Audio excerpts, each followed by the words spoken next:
안녕하세요, 제이씨입니다. 올해 8번째 결산 영상입니다. 시간 참 빠르게 지나가네요. 8월 한 달 동안 코스피는 0.8%, 코스닥은 0.4% 오르면서 지난달 큰 폭의 상승에는 못 미치지만 플러스를 이어나갔습니다. 그런데 아무래도 중반까지 오르다가 월말에 하락하는 산 모양을 그렸기 때문에 기분상 하락장을 겪은 것 같은 한 달이었습니다. 미국 시장 S&P 500은 마이너스 4.1%로 큰 하락을 보였습니다. 이번 달 결산부터는 S&P 500 토탈 리턴 지수를 비교하려고 합니다. S&P 500 TR 지수는 S&P 500 지수에서 배당금 재투자까지 반영한 지수입니다. 그래서 1년을 기준으로 S&P 500 지수 대비해서 S&P 500 TR 지수가 2% 정도 높습니다. 저의 종합 포트폴리오는 계좌 잔고를 기준으로 계산하기 때문에 배당금까지 전부 포함된 수익률인데요. 따라서 벤치마크를 삼는 지수도 배당금을 포함하는 게 공평할 것 같습니다. 코스피와 코스닥의 경우는 같은 기간 동안 배당금을 재투자해서 반영한 지수를 찾지 못했는데요. 어차피 코스피, 코스닥은 벤치마크하는 대상은 아니라서 그냥 놔두려고 합니다. 8월에 저의 전체 계좌 포트폴리오는 마이너스 1.5% 수익률을 기록했습니다. 환율이 상승했음에도 불구하고 미국 주식시장 하락의 영향과 저의 똥손으로 고른 성장주의 하락을 벗어나지 못했네요. 평가액 기준으로는 마이너스 1,744만 원의 손실을 기록했습니다. 그래도 지난 몇 달간 수천만 원 손실에 비하면 안심할 만한 수준이네요. 2016년 1월을 100으로 기준 삼은 누적 수익률은 224를 기록하고 있습니다.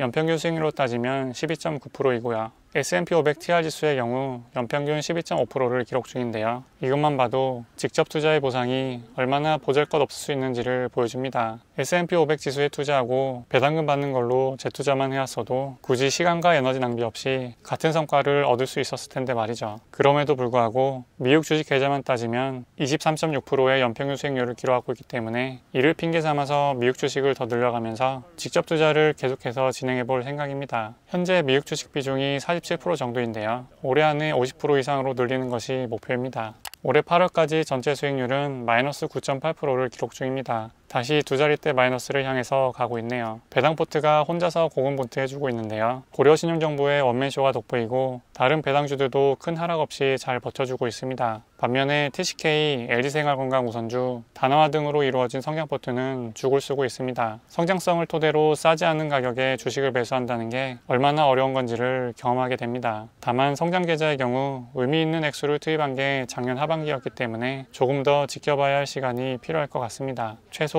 3년 정도는 말이죠. 그리고 지난 경험을 토대로 변동폭이 큰 성격의 계좌라는 걸 알고 있었기에 기분은 좀 좋지 않지만 인내가 필요한 시기라고 생각합니다. 전체 계좌 잔고는 11억 7천만 원을 기록하며 평가 손실액만큼 줄어들었습니다. 마법 공식 계좌 교체 매매에 들어가는 비용 외에는 추가 투자금을 넣지 않았는데요. 하락하는 주식시장과 줄어드는 계좌를 보면서 마이너스 통장을 사용할까 손이 근질근질했습니다. 금리를 상승시키면서 부채를 줄이려는 정부 정책에 맞서지 않기로 마음을 먹었고 지금 계좌 규모에서 돈 좀 더 벌어보겠다고 부채를 늘리는 건 욕심 같아서 마음을 접었습니다. 계좌 잔고가 전고점이었던 작년 12월을 넘어서지 못하고 있습니다. 특별히 주식 매수도 없어서 지루한 시간이 계속되고 있는데요. 경험적으로 이런 긴 지루함 끝에 흥미진진한 시기가 왔던 것 같습니다. 버티는 자가 빛을 볼 거라 믿습니다. 돌이켜보면 주식 투자하면서 지루하지 않았던 시간은 드물었던 것 같은데요. 다이나믹했던 2020년 코로나 시기만 제외하면 늘 지루하고 재밌지 않은 상황이었죠. 주식 투자에 있어서는 이상하게도 몇 년은 금세 지나간 것 같은데 하루하루는 생각보다 느렸던 것 같습니다. 왜 그럴까 생각해보면 내 머릿속에는 당장 두 자릿대 %의 수익률을 그리고 있는데 실제로 수익이 쌓이고 하루하루 시장이 오르내리는 폭은 대부분 1% 이하의 변동으로 느리기 때문인 것 같습니다. 마음은 빨리 계좌를 뻥튀기 하며 불리고 싶은데 현실은 시간이라는 절대적인 존재가 가로막기 있기 때문이죠. 지금 보시는 그래프는 전체 주식 계좌의 3년 전 대비 자산의 증감을 나타냅니다. 누적 금액이 아니라 3년 전에 비해서 늘어난 액수입니다. 늘어난 자산은 세 가지로 분류할 수 있는데요. 자본은 내가 계좌에 넣은 돈이고 부채는 계좌에 넣은 돈 중에 대출을 이용한 돈이고 수익은 주식을 통한 배당이나 시세 차익을 뜻합니다. 시세 차익에는 실현된 것도 있고 미실현된 것도 있습니다. 절대적인 금액이 아니라 3년 전과 비교해서 상대적인 값이기 때문에 저의 자산의 크기는 매달 3년 전과 비교해서 꾸준히 4억 정도 늘고 있었고 최근에는 8억 원 수준으로 늘어나고 있다고 볼 수 있습니다. 여기 3.8억 원 정도의 추가 자본을 보고 지난 3년간 노동소득으로만 4억 원에 가까운 돈을 받은 건가 오해할 수 있는데요. 저도 궁금해서 따져보니 주식계좌 외부에 있던 월세 보증금과 결혼하면서 와이프의 계좌를 흡수 합병하면서 증가한 게 3분의 1을 차지하고요. 나머지 3분의 1은 3년 동안 노동소득 및 기타 소득으로 이루어졌더라고요. 제가 연봉이 작다고는 할 수 없는데 딱 대기업 10년차 정도에서 크게 벗어나지 않습니다. 장기적으로는 여기 부채와 자본 증가, 즉 기업으로 따지면 유상증자라고 할 수 있을 텐데요. 이 부분이 0에 수렴하거나 그 이하로 떨어지면서 동시에 수익의 값이 일정하게 혹은 증가하는 게 이상적인 모습이 되겠습니다. 아무튼 제가 드리고 싶은 말씀은 장기적으로 최소 3년을 기준으로 나의 노동소득과 자본소득을 포함한 전체 자산이 증가하고 있다면 잘하고 있다는 것입니다. 한 달 뒤에 1년 뒤에 저의 자산 크기가 얼마가 될지는 모르겠습니다. 다만 한 가지 확실한 것은 3년 뒤에 저의 자산 크기는 지금보다 더 커져 있을 것입니다. 그것이 노동소득을 통해서든 자본소득을 통해서든 말이죠. 어느 정도의 기간은 노동소득만으로 줄어든 혹은 마이너스가 되는 자본소득을 커버해야 할 때가 있을 텐데요. 확실한 건 커져가는 자산이 자본소득을 만들어내는 기업의 지분이기 때문에 어느 순간 자본소득이 노동소득을 앞지르는 때가 반드시 온다는 것입니다. 사람마다 짧고 길고의 차이는 있겠지만 그 시점은 분명히 옵니다. 다시 한번 지난 3년 전의 본인의 자산 그리고 지금의 자산을 확인해 보시기 바랍니다. 자산의 방향이 올바르게 가고 있다면 너무 하루하루 한 달 한 달 수익에 연연하지 마시고 지금 가는 길에 대한 자신감과 확신을 갖고 지금까지 해온 대로 묵묵하게 헤쳐나가시길 바랍니다. 구독자 여러분들 그리고 항상 가까이에서 응원해 주시고 동행하고 계신 멤버님들 모두 지금은 열심히 몸도 구르고 자본도 굴리면서 어느 순간 몸은 안 굴려도 되는 그날의 기쁨을 함께 누릴 수 있길 바라겠습니다. 유튜브에 주식투자 결산 영상을 올리기 시작한 지도 벌써 3년이 넘었네요. 저는 계속해서 구르고 굴리는 모습 공유해 나가도록 하겠습니다. 그럼 오늘 영상 봐주셔서 감사하고 다음에 또 만나요.